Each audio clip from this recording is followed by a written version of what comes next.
Bueno, vamos a seguir. ¿Está grabando? ¿No veo yo de acá? ¿Alguien me puede decir? Sí, Leopoldo. ¿Sí? Bien, así no me olvido. Bueno, ahora vamos a el último punto del estudio de carga de fuego. Esperen que admito a todos y ya empiezo.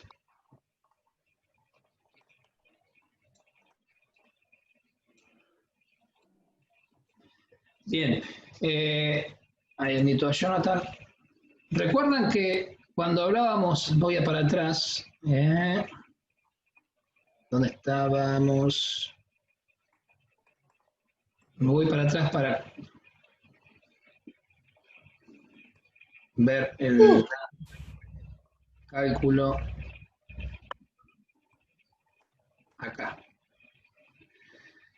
¿Recuerdan cuando... Ay, esperen que Florábalo, ahí está. ¿Recuerdan cuando estábamos calculando la carga de fuego? Al principio, estamos hablando de la semana pasada, ¿se acuerdan? Que habíamos que dividir Sí. el peso de la madera, que la habíamos calculado, si quieren volvemos para atrás, el calor total de todo... 4,4. Claro, el calor total... ¿Qué? Perdón, ¿alguien me dijo algo? No. Pensé que me había hablado. Recuerdan que era el calor total de todos los materiales combustibles de ese sector, lo llevábamos a kilogramos de madera y obteníamos el peso equivalente en madera. Bien, para calcular la carga de fuego específica había que dividir el peso en madera de ese sector dividido en la superficie del sector. ¿Recuerdan? Y se acuerdan que yo les dije, esperen acá porque en la superficie del sector había que restarle los sanitarios y los pasillos. ¿Y cómo sabíamos los pasillos? Teníamos que restar el pasillo para ese sector restándole las unidades de salida. ¿Me siguen? Sí, sí. Bien. Entonces, lo que hay que hacer antes de poner esto acá, irnos a lo que acabo de explicar. Vamos para acá, muy rápido para que vean. Bien, acá. En cada sector yo tengo que determinar el factor ocupacional, ¿está? Calcular el número teórico de personas y calcular las unidades de ancho de salida de esos sectores, ¿está? Entonces me va a dar, acá como en este ejemplo, las unidades de ancho de salida, ¿ven? Las que sean, 2, 3, 4, 5, las que sean. Entonces, por lo general, para estos establecimientos que nosotros estamos haciendo los cálculos de Tancredi u otros más, hablamos de 2, 3, 4, como mucho 4, ¿está? Entonces, con esas unidades de salida, nosotros tenemos que descontar en la superficie del sector. Acá, la superficie del sector. Y si tenemos con las unidades de salida, lo que hacemos es delimitar un pasillo, que eso lo tenemos que diseñar nosotros, en función a la salida, las puertas existentes o los portones existentes, hacemos un pasillo del ancho de las unidades de salida. Si teníamos 2, 1,1. Si teníamos 3, es 1,1 más 0,45. ¿Está? O sea, 0,55 de ancho el pasillo. ¿Me siguen? Entonces, descontamos esa faja, esa fajita, que sería el pasillo, viéndolo de un plano, y acá, en la superficie del sector, ponemos lo que corresponda para ese sector. O sea, descontándole el baño, si tiene, en ese sector, y el pasillo. ¿Se entiende? Sí, perfecto, Leopoldo. Bien. Yo llegué tarde a la videoconferencia, pero después la miro de vuelta. Bueno, la no, primera. lo que hicimos es para explicar de cómo se calcula la unidad de ancho de salida. Pero lo que ahora estoy diciendo es que cuando hagamos el estudio de carga de fuego de todos los sectores, tenemos que arrancar por las unidades de salida. Porque si no, ¿cómo sabemos cuánto tenemos que descontar acá? Si no, tenemos que volver a hacer todo de vuelta. ¿Está? Entonces, calculamos las unidades de salida, le hacemos en el plano el pasillito correspondiente, o sea, todo el pasillo, y se lo descontamos. Y seguimos con el correspondiente cálculo de carga de fuego, potencial extintor, resistencia al fuego de las estructuras, etcétera, etcétera. ¿Sí? Bien. Fíjense que no sé si ustedes alguna vez habían hecho un estudio de carga de fuego, que el estudio de carga de fuego no termina con poner dos extintores de 5 kilos y listo. No, no. Hay que hacer el plano, hay que hacer el cálculo de las unidades de salida, los medios de escape, cantidad de medios de escape, hacer el plano, ubicación de los matafuegos. Y por último, justamente a donde quiero llegar, es... para que me perdí. Esto ya lo dimos. Por último, tenemos que verificar estos requisitos específicos. Si ustedes van al decreto 351 en el anexo 7, van a ver las condiciones de situación, de construcción y de extinción. ¿Está? Bien. ¿Qué son estas condiciones? Bien, las condiciones de situación, para ello hay un cuadro. Primero les voy a mostrar el cuadro y después les voy a explicar qué son cada una. Esperen que lo que tendría que hacer es, porque no me deja hacer zoom acá. Lo voy a sacar, a ver si me permite sacarlo. Ahí está. Y le voy a hacer un zoom desde acá. ¿Ahí lo ven ustedes, chicos? Sí, se ve. Bien. Lo saqué para hacer zoom. Si ustedes ven, este es un cuadro que está en el decreto 351. Y fíjense que a la izquierda les va a aparecer los usos de los diferentes sectores del establecimiento. ¿Está? Entonces, si el uso de ese establecimiento, supónganse, es como depósito, estamos entrando acá, ¿no? Y el riesgo va a ser en función a los materiales combustibles que tengamos. Riesgo 2, riesgo 3, riesgo 4. Y en función a eso, fíjense que nos marca con cruz, una X, lo que corresponde tener en cuenta para esa situación específica. ¿Me siguen? Supónganse que vamos a Tancredi, tenemos industria, tenemos riesgo 3, ¿no? Entonces, las condiciones que nos está exigiendo para un sector de uso de industria y riesgo fuego 3, condición de situación, ahora vamos a ver qué son cada una de estas, pero fíjense, condición de situación S2 nos exige, condición de construcción, si seguimos acá, ¿me siguen la manito?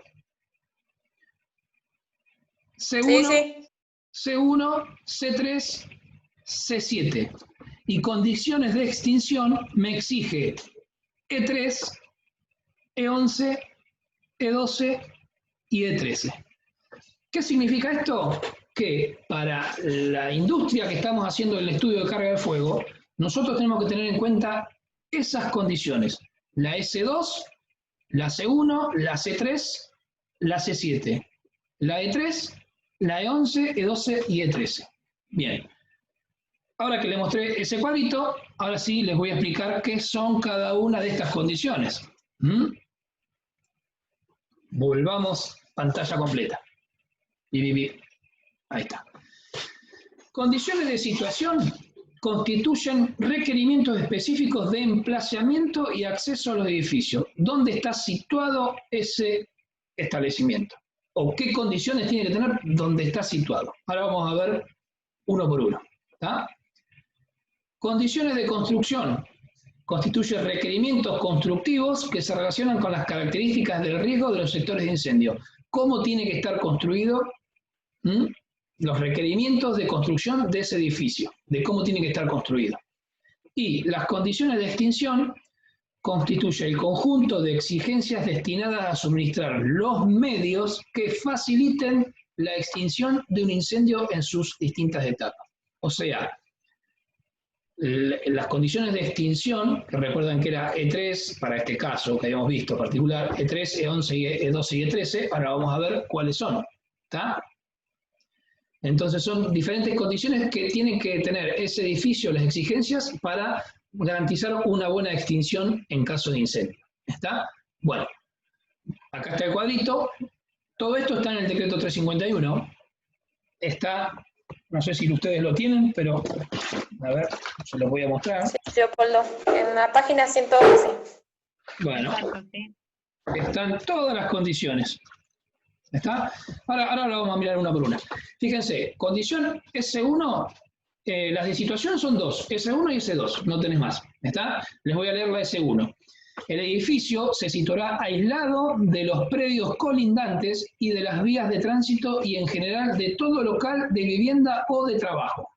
La separación tendrá la medida que fije la reglamentación vigente y será proporcional en cada caso a la peligrosidad.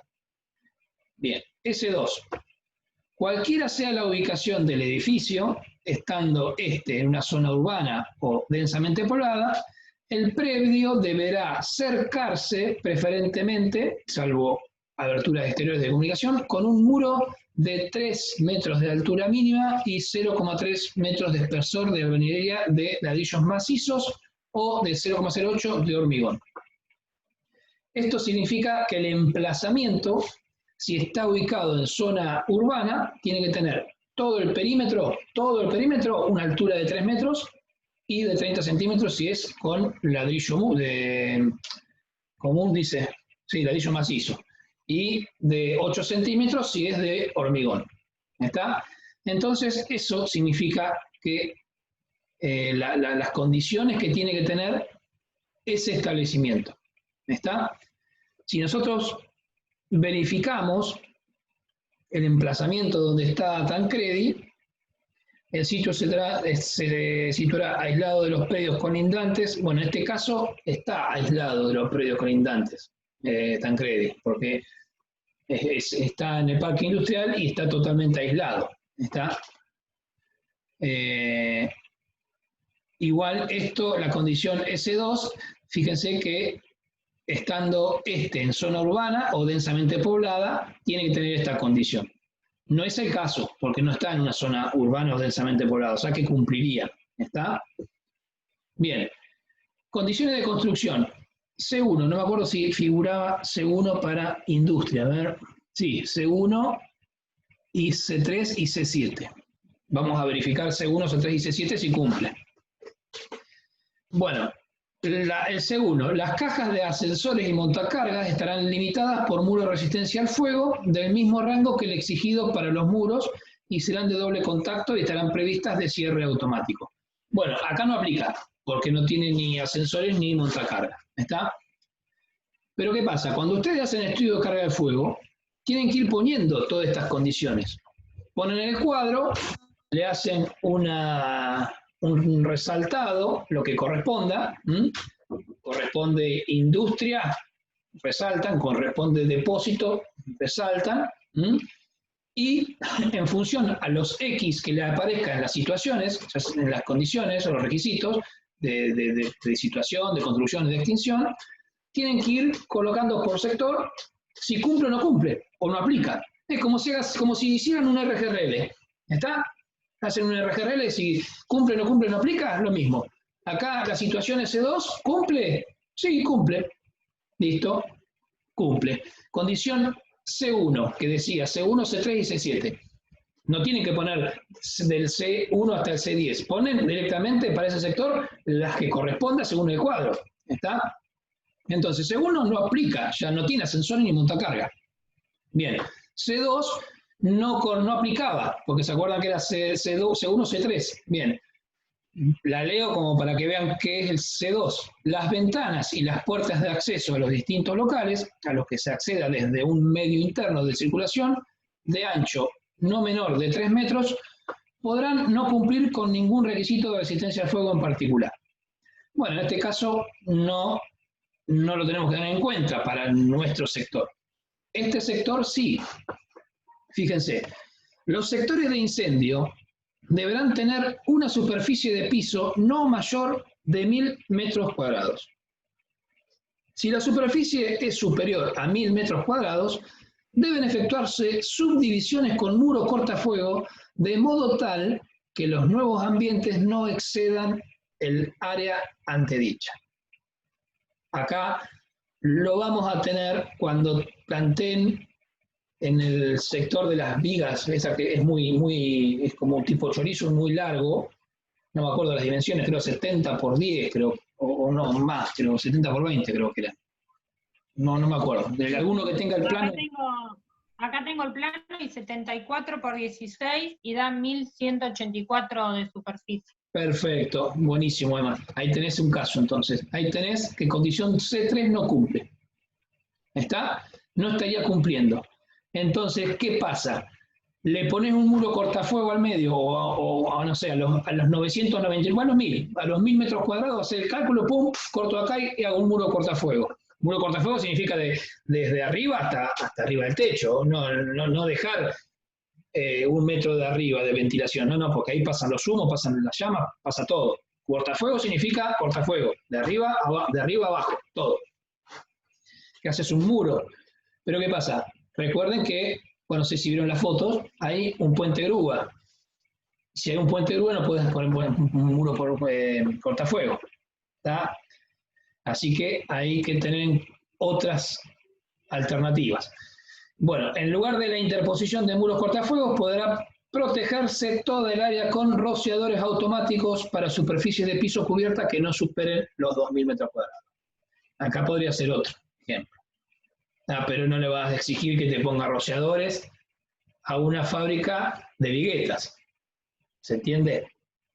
¿Por qué? Porque, primero y principal, ya van a hacer el estudio de carga de fuego, les va a dar muy bajo, pero acá plantearía otro tipo de alternativa que sería por ahí dividirlo, porque por ahí no necesitan tanto, o sea, 1100 y pico, me dijiste, Emma, por ahí cortando un poquito al inicio, achicando un poco el galpón, sería suficiente. ¿Está? Bien. Y así con todas las condiciones, si quieren las vamos leyendo, pero vamos, si quieren, a la específica que habíamos dicho, C1, C3, C7. Que decía, los sectores de diseño deben tener una superficie cubierta no mayor a de 1500 metros. En caso contrario, se colocará muro cortafuego. Bien, en lugar de interposición, bueno, lo mismo. Se pone rociadores automáticos. Vamos a la C7.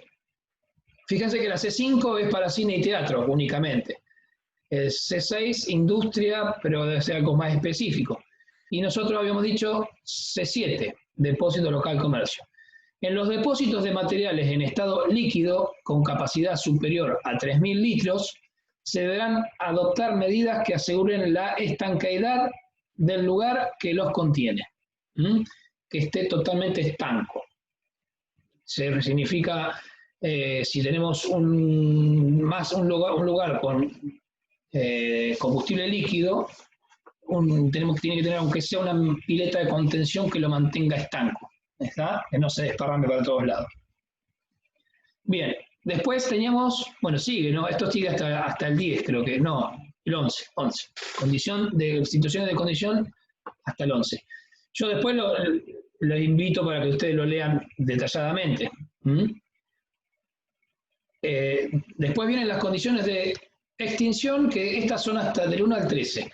Y déjenme ir de vuelta al cuadro para verificar.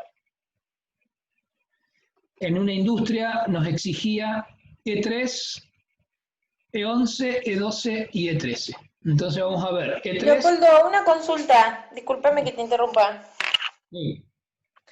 En la parte de usos del taller mecánico, en este caso, ¿no? A ver, sí. Ay, no sé qué apreté. Acá, ¿Están escuchando? Sí, perfecto. En la parte de automotores, taller mecánico, ¿ese entraría en el caso del taller de mantenimiento? Sí, podés hacer, sí. Automotores, taller mecánico, ¿dónde dice? Acá, taller, industria, taller mecánico, pintura. Sí. Claro, ese mismo.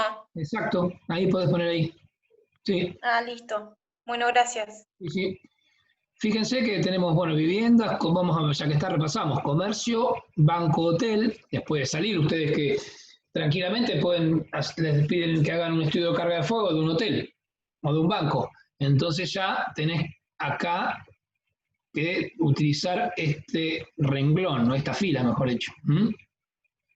Actividades administrativas, acá tenés otro. Locales comerciales, también pueden hacer algún estudio de carga de fuego de un local de comercio. Galería comercial, sanidad, salubridad, industria, depósito de garrafas. Uy, ya, me fui. Depósito general, educación y demás. Bien. Entonces, industria estábamos con E3, E11, 12 y E13. A ver. E3, condición de extinción E3. Cada sector de incendio con superficie de piso mayor que 600 metros cuadrados deberá cumplir con la condición E1. ¿Está? Entonces tenemos que retroceder a la E1. A ver qué dice la E1. Se instalará un servicio de agua cuya fuente de alimentación será determinada por la autoridad de bomberos de la jurisdicción correspondiente. En actividades predominantes o secundarias, cuando se demuestre la inconveniencia de este medio de extinción, la autoridad competente exigirá sustitución por otro distinto de eficacia adecuada. Acá lo que tendrían que hacer, llamar a bomberos, verificar si este sector, que tiene más de 600 metros cuadrados, amerite tener un sistema de servicio de agua. Acá, por ejemplo, en estos tipos de talleres, desde ya les digo que no. Diferente sería si tuviésemos bastante material combustible. No sé, si supongamos que trabajáramos en una empresa, por ejemplo, esta GIL, que hacen bolsas de papel, o bolsas Olavarría, que hace bolsas de papel, las bolsas esas de tipo de las bolsas de cemento, de cal. Bueno, tienen bobinas y bobinas y bobinas de papel, y después la materia prima de papel, también tienen el producto final que es papel, y todo papel, y pallet de papel y todo papel. Entonces ahí realmente deberían tener un servicio, servicio de agua, un sistema de extinción fijo, ya sea con los nichos hidrantes o los sprinklers, que son los aspersores en el techo, ¿no es cierto? Bien, E3, y así, sí, con todos, ¿ven? Acá dice E4, cada sector de incendio con superficie de piso mayor de 1000 metros cuadrados también debería cumplir con la condición E1, que es la que acabo de leer. La superficie citada se reducirá a 500 metros cuadrados en subsuelo. Claro, si tiene un subsuelo, ya se reduce a la mitad estos 1000 metros cuadrados, ¿sí? Vamos a la E11, así ya finalizamos, que es la E11, E12, E13, que requería industria. Cuando el edificio conste de piso bajo y más de 2 pisos altos, y además tenga una superficie de piso que sumada exceda los 900 metros cuadrados, contará con avisadores automáticos y o detectores de incendio. ¿Está? Fundamental, fíjense, se lo voy a repetir. Cuando consta de piso bajo y más de 2 pisos altos, y además tenga la superficie toda completa de todos los pisos mayor a 900 metros cuadrados, deberá contar con detectores de incendio y avisadores automáticos. Eso, por ejemplo, yo lo tuve que exigir, y esto, fíjense, no voy a dar nombres, pero hay un hotel muy conocido acá en Olavarría, con varios pisos, que no contaban con detectores de incendio. Entonces yo, cuando fui a hacer la inspección, hace varios años, ya 3, 4 años, lo primero que hice, miré, ni pedí el estudio de carga de fuego, ni lo pedí. Medí más o menos 10,8, que tiene el ancho del terreno, el largo, y multipliqué por la cantidad de pisos, ya vi que tenía más de 900, tenía más de 2 pisos, Y digo, no tenés detectores de incendio. No, y lo va a tener que poner. Y bueno, le exigimos, o sea, en el acta, yo le exigí la colocación de estos detectores de incendio. Un hotel, pasando estos metros cuadrados y pisos, tiene que tener detectores de incendio. Vamos a ver, si quieren, el cuadrito. Hotel, fíjense, E11, mira, E11 acá está. Te exige E8 y E11, justamente el que estoy haciendo mención. Hotel, banco, hotel, condición de extinción E8 y E11, el que estaba mencionando. ¿Sí? Bien, E12, cuando el edificio conste de piso bajo y más de 2 pisos altos y además tenga una superficie acumulada que exceda los 900 metros cuadrados, contará también con rociadores automáticos. Pero ¿qué pasa? Acá, si recién acabamos de ver el cuadro, para hoteles no se exige esto. Se exige solamente el avisador automático o detector de humo, para dar la alarma correspondiente y evacuar. Por eso es. ¿Se entiende?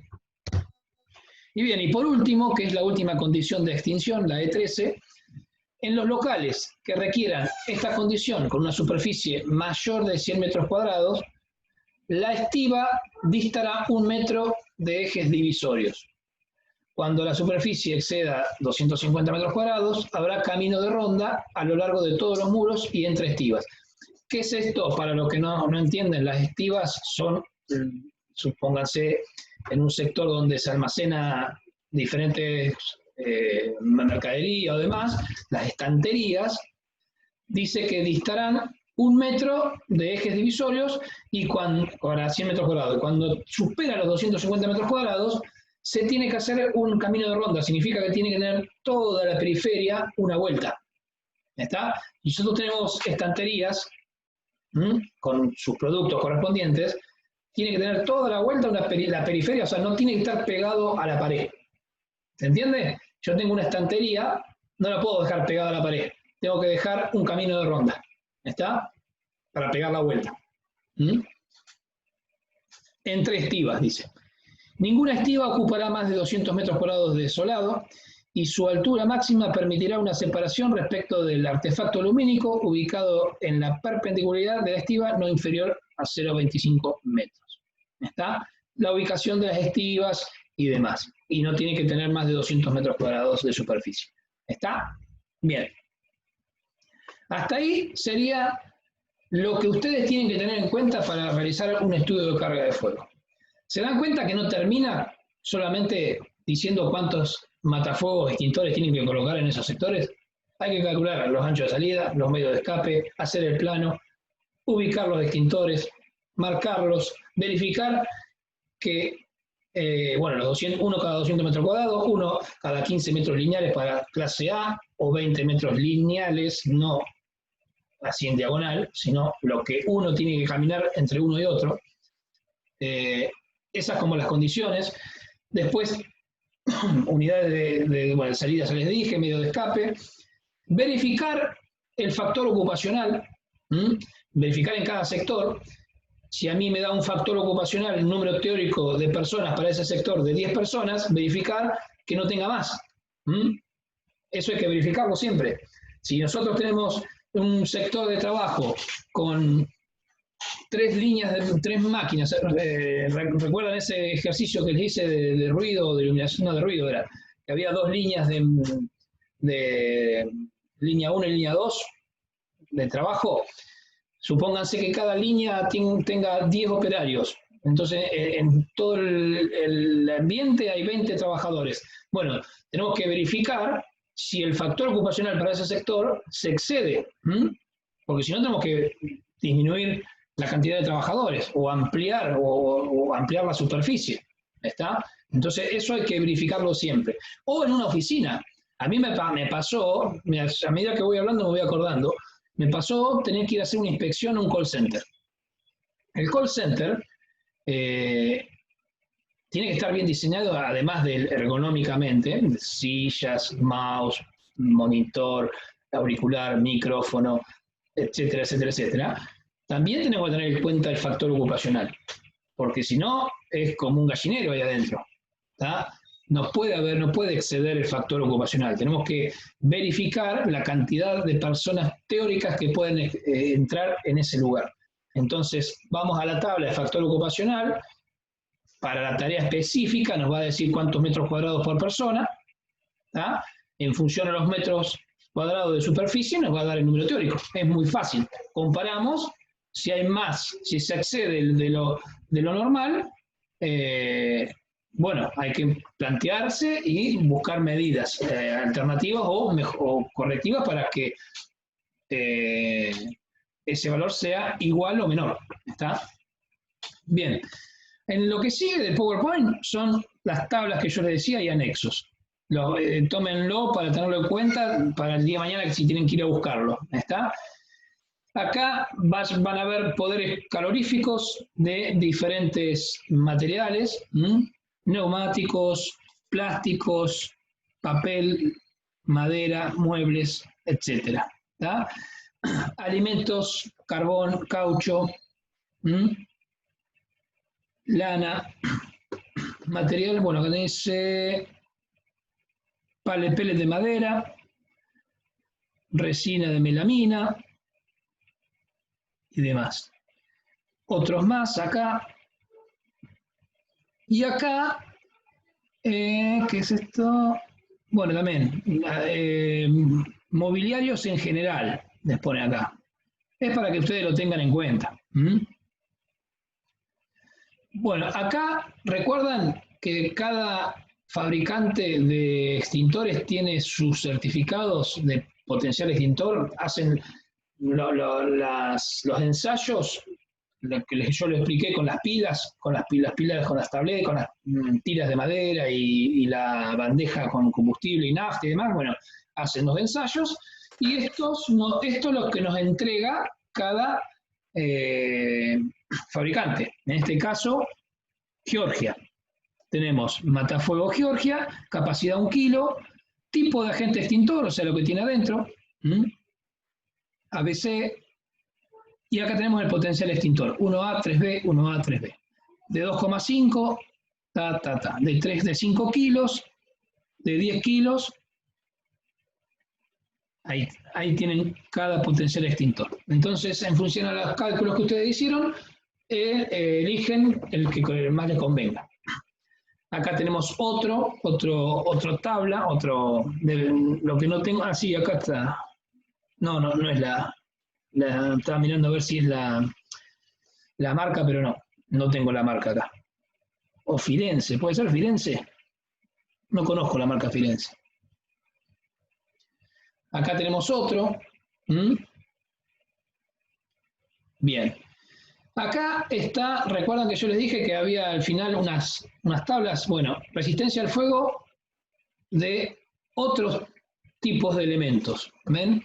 Bloques huecos de hormigón, resistencia al fuego F30, 10 centímetros, mampostería de ladrillos huecos, estos son los que más usamos nosotros acá, fíjense que tiene F120, ladrillos comunes huecos, 14 de espesor, acá en esta columna tienen el espesor en centímetros, y esto era lo que ustedes calculan con la carga de fuego, ¿no es cierto? Lo que hacen acá es seleccionar lo que a ustedes le convenga para la construcción del establecimiento o verificación. Si tienen que verificar, si ustedes saben que está construido con un ladrillo común o ladrillo hueco de 14 centímetros, sabe que va a resistir F60. Entonces corroboran a ver si puede resistir esa pared en función a la carga de fuego que ustedes calcularon. ¿Está? Acá tienen otro tipo. Y bueno, ahí terminaríamos. ¿Sí? Estas tablas utilícenlas, se saben que están en este PowerPoint, así que, y si no, bueno, cualquier cosa me pueden llegar a pedir algunas que yo también tengo. Pero bueno, básicamente es eso. Como les dije, para realizar el estudio de carga de fuego, serían todas esas cuestiones que ustedes tienen que verificar Y recuerden, sector por sector.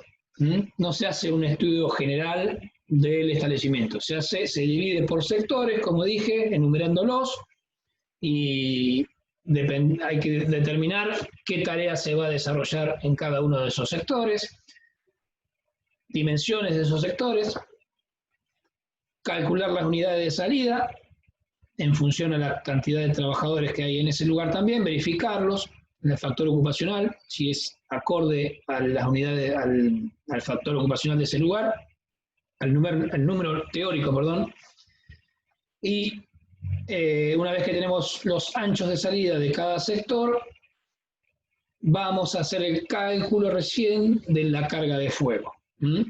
Calculamos todos los materiales combustibles que tenemos en cada uno de esos sectores. Si tenemos líquidos y sólidos, lo hacemos por separado, clase A por un lado, clase B por otro.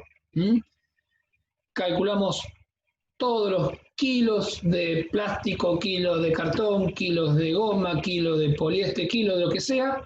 Hacemos una tablita, calculamos lo llevamos a peso madera, y una vez que tenemos todo eso en peso madera, lo dividimos por la superficie del sector o del piso.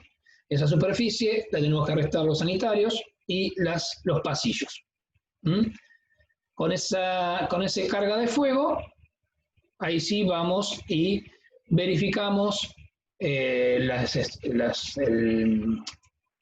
estructuras de cada sector, con los F30, F60, F90, la tabla esa. Recuerden que hay una para ventilación natural y otra para ventilación forzada, y recién ahí después vamos a calcular la cantidad de extintores, el potencial extintor que necesitamos para A y para B. Vamos a determinar con las tablas que vimos también ahí, nos va a dar 3A, 5A, 10A, y nos va a dar, si tenemos que calcular clase de fuego B, nos va a dar 3B, 10B, lo que sea. Y vamos a la tabla del fabricante de extintores, que nos va a decir cuántos y de qué tamaño colocar. Una vez que tenemos todo esto que acabo de decir, en el plano empezamos a ubicar, ya sabemos la condición de cuántos matafuegos y de qué tamaño, ¿no? En función a la carga de fuego. Ahora tenemos que determinar en función de los 200 metros cuadrados, uno cada 200 metros cuadrados, y uno cada 15 metros lineales en la clase A o 20 lineales en clase B. Una vez que determinamos eso, en el plano marcamos en dónde va a estar ubicado cada uno de ellos. Marcamos las salidas, marcamos los pasillos y listo. Ah, perdón, listo, nada. Me olvidaba lo de recién. Las condiciones de situación, las condiciones de construcción y las condiciones de extinción. ¿Está? Se hace, se pone en el mismo texto o PDF que estamos armando estas condiciones para cada sector, y se pone si cumple o no cumple o no aplica. El cuadro nos va a decir, como vimos, S2, C1, C3, C7, E3, E11, E12, E13, y nosotros ponemos esas horas, no ponemos todas, del E1 al E13, no, ponemos las que el cuadro nos marcó con las cruces, ¿está? Y ahí ponemos E3 cumple, no cumple o no aplica, ¿está? Bien, queda un minuto. ¿Alguien tiene una pregunta? Si tienen preguntas, hacemos un cachito de Zoom con otra. Si no, dejamos por WhatsApp a medida que vayan surgiendo las preguntas. Yo mañana les subo ya, o por WhatsApp o por plataforma, lo de Tancredi con todos los materiales combustibles y sectores. ¿Sí? Y si quieren, bueno, si surgen ideas no, preguntas me las van haciendo por WhatsApp. Si no, hacemos otro Zoom. Díganme antes que se corte.